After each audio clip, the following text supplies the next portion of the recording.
Yo, what's up mga kapatid, mga kamonay? Andito tayo ngayon para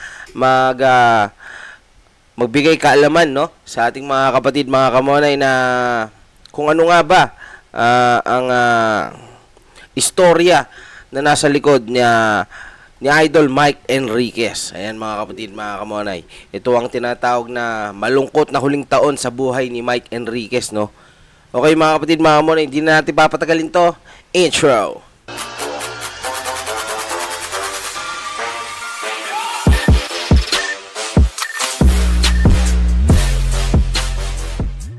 Okay mga kapatid, mga kamonay, let's go. Pakinggan at panoodin na natin to. Let's go. At yun, syempre, shoutout dito sa Kaalaman TV. Ayan, mag-subscribe kayo dyan mga kapatid kamonay. Binabalita ng GMA Network. Isang kung tawagin ay pilar o pundasyon ng radyo at TV broadcasting personality ang tuluyan na ngang namaalam. Ayan mga kapatid, mga kamonay, alam ko at malamang sa malamang no? Sa mga laging nakikinig ng balita dyan o TV, nanonood ng TV, madalas natin talagang naririnig ang boses ni Mike Enriquez. Alam natin yan mga kapatid, mga kamonay, dahil tumatak na sa atin yan yung excuse me po. Ayan, di ba mga kapatid, mga kamonay, talagang tumatak yan no? So ayan, tuloy-tuloy natin, tingnan natin ang istorya. Napakarami ng post at kalat na kalat na ang balitang ito tungkol sa kanyang pagpanaw. Let's go back Yung nga, kalat na nga in time kung saan siya nagsimula at paano niya napasok ang broadcasting. Ayun mga kapatid, mga kamonay, dito natin malalaman kung paano nga ba siya naging broadcaster, no? Ito na yung paano ang simula at dulo ni Mike Enriquez, parang ganun. Okay, let's go. And buddy, you will be surprised sa mga malalaman mo sa video. And here goes nothing. Coming up, his full career story. Okay, ito na. Ito lang sa channel na kung ikaw ay may kaalaman, Yes. hinding-hindi ka malalamangan. Oo, totoo yan mga kapatid, mga kamonay, na pag ikaw ay may kaalaman malabo kang malamangan. Kaya dapat lagi tayong siksik sa kaalaman, okay? And the story goes like this. Alright. September 29, 1951, ang kapanganakan nitong si Miguel Castro Enriquez Yung pala ang pangalan niya, Miguel. o Mike Enriquez in short. Kapansin-pansin na itong araw ding ito, 29, ang kanyang araw ng pamamaalam. Ay, Lingid oo sa nga, kaalaman ng siguro mga bagong henerasyon ay hindi sa TV, kundi sa radyo ang pinakauna niyang trabaho. Kung paano Kaya pala mga kapatid, mga kamonay, kung napanood nyo yung nilabas ko na isang video na kung saan nagra-rap sa radio si Idol Mike Enriquez, yung pala yun. Dahil nagsimula pala siya sa radyo, no, mga kapatid, mga kamonay. nagsimula ang lahat ay isang araw. Base sa ginawang interview ni Pia Arcangel dito kay Mike noong 2021 ay ibinahagi niya ang ilan sa mga highlights ng kanyang istorya. Nalaman natin na yung kanyang pagiging broadcaster ay aksidente lamang ang lahat. Ay, ganun? Sa kanyang mabilis na kwento ay mayroon siya noong kaibigan na noon ay nagtatrabaho na sa Manila Broadcasting Company. Noon ay bibisitahin lang umano ni Mike yung kanyang kaibigan.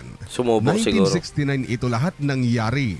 High school at 19 years old pa lang itong si Mike Enriquez. Pagdating sa kanyang bibisitahing kaibigan ay mantakin mo na sakto naman na nakalive yung isang DJ at nasuspende naman. Kumbaga siya, promoxy siya dun sa isang DJ, tinesting, di ba? Hanggang sa yun na, dun na nagsimula. Yung isa, kailangan nila ngayon ng dalawang DJ. Ito ngayong kaibigan ni Mike ay out of nowhere ay biglaang sinabi sa station manager na mag-a-apply si Mike bilang DJ.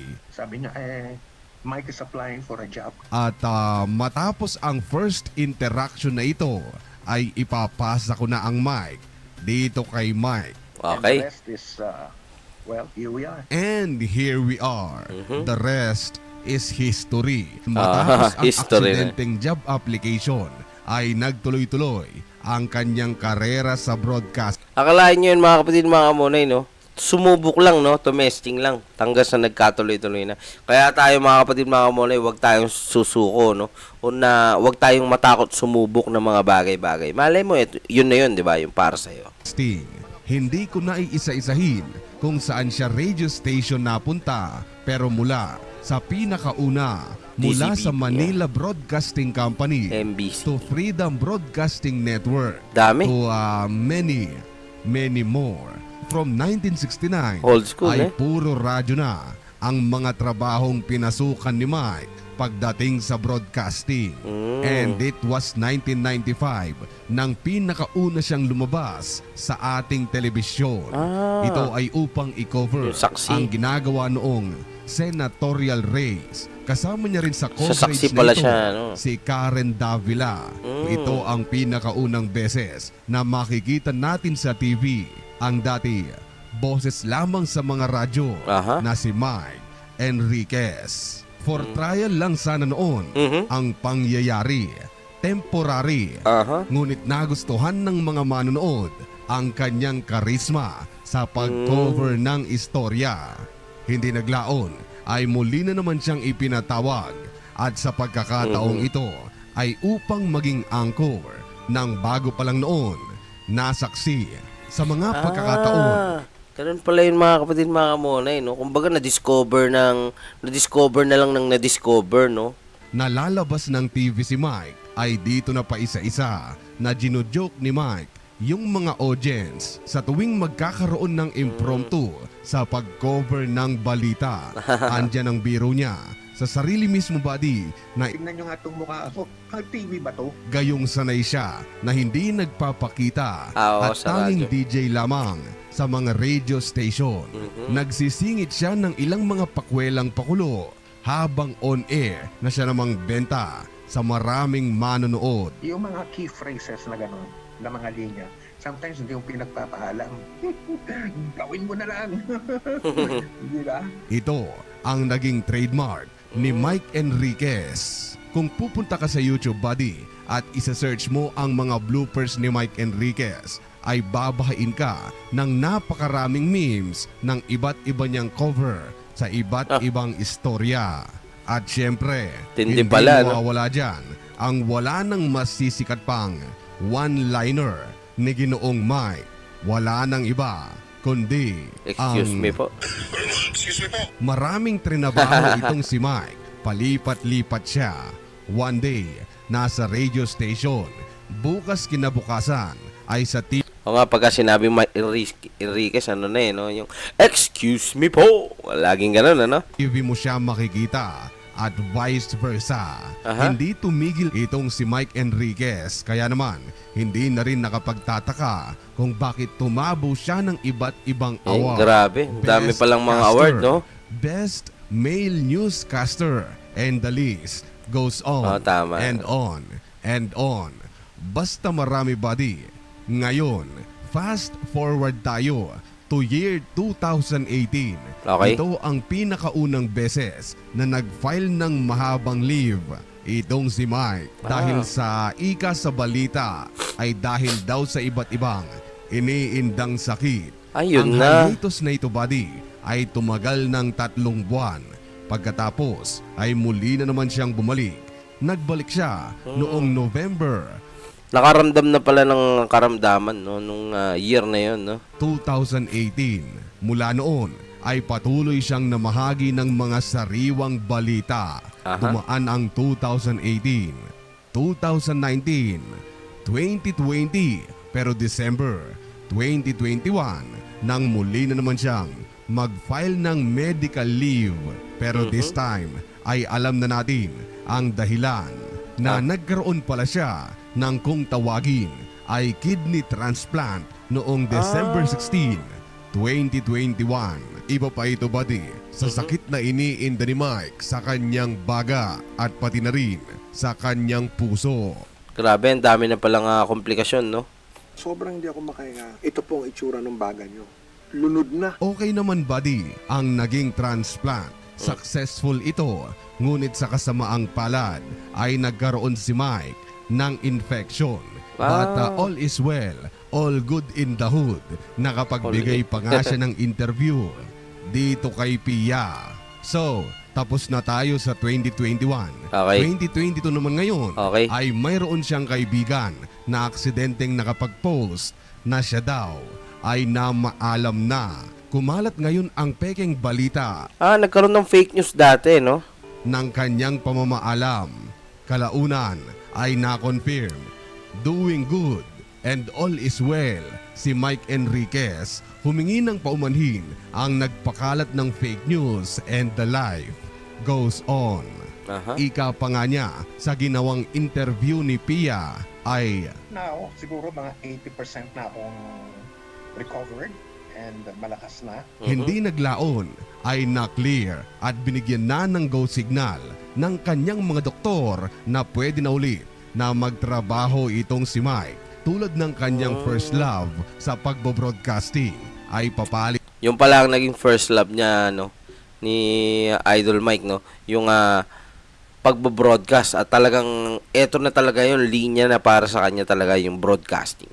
Palit mula radio to TV to radio to TV casting ang ginawa. Salitan lang, no, mga kapatid, mga kamonay, no, TV, radyo, ayan. Niya matapos ang kanyang operasyon. At heto na nga, buddy, 2023, August 29, after all it was said and done, ay tuluyan na nga siyang namaalam. And as of this recording, buddy, ay wala pang official statement kung ano ba talaga ang kanyang iginapaalam. At bago kayo umalis, ay may iiwan akong ilang mga salita na totoo na kung kailan lang mawawala ang isang bagay o ng isang tao ay doon lang natin na mabibigyan ito ng halaga. Ika nga nila ay you only realize the importance of someone when they are gone. Ayan, totoo yan, no, mga kapatid, mga kamonay, no, na ang mga tao ngayon ganun. Kumbaga, bibigyan ka lang nila ng halaga o ng importansya pagka pag wala ka na. Kumbaga, abang nandiyan ka pa, parang wala lang silang pakialam sa'yo, ganun. Pero pagka nawala ka, doon nila ma-realize, no, mga kapatid, mga kamonay, yung tunay mong halaga, parang ganun. Diba? Kaya naman ngayon, sa mga taong nanonood pa hanggang dito, ay kung may mga magulang, nanay, o tatay pa kayo, ay hanggat buhay pa sila, ay inyong iparamdam. Sabihin nyo kung gaano nyo sila kamahal. Tama. Tell me, buddy, when was the last time na sinabihan nyo ng mahal kita o I love you yung inyong mga magulang? Kung araw-araw ay it's good for you. Kung hindi naman, ay gawin nyo na ito, buddy. It's your chance na habang andyan pa sila, ay marinig at maramdaman nila ang inyong pagmamahal bilang anak. Hindi yung mag-change ka na lang ng kandila o black na DP sa profile nyo sa Facebook. Tapos ang caption, I love you ma o I love you pa and I miss you. Tapos may crying emoji pa doon sa dulo. Hindi na nila mababasa o maririnig pa yon. Gawin nyo na habang buhay pa sila. Give yourself a favor. Yun lang ang gusto kong sabihin para sa videong ito. Muli, ako po ay lubos na nagpapasalamat sa walang sawang suporta, and as always, thank you so much. Yun, mga kapatid, mga kamonay, at ang video nga na ito ay nagbigay pa ng konting aral, no, mga kapatid, mga kamonay, na talaga namang tatatak sa atin na yun, kung nakinig kayo doon, no, na gawin nyo na yon, yung mga bagay na yon, na sabihin nyo na, iparamdam nyo na sa mga taong mahal nyo habang nandyan pa sila, kung gaano nyo sila kamahal at kung gaano sila kahalaga. Iparamdam nyo na at ipakita nyo na, dahil hindi na nila makikita yan pag nahuli na ang lahat, mga kapatid, mga kamonay. Ayan, nawa at sana'y naibigan nyo ang video na ito at naway meron kayong natutunang aral. Okay, mga kapatid, mga kamonay. Okay, hanggang dito na lang at syempre, wag natin kalimutan mag-subscribe sa Kaalaman TV at sa Nimbus TV. Yan mga kapatid, mga kamonay. Shoutout sa inyong lahat at hanggang dito na lang. Peace out.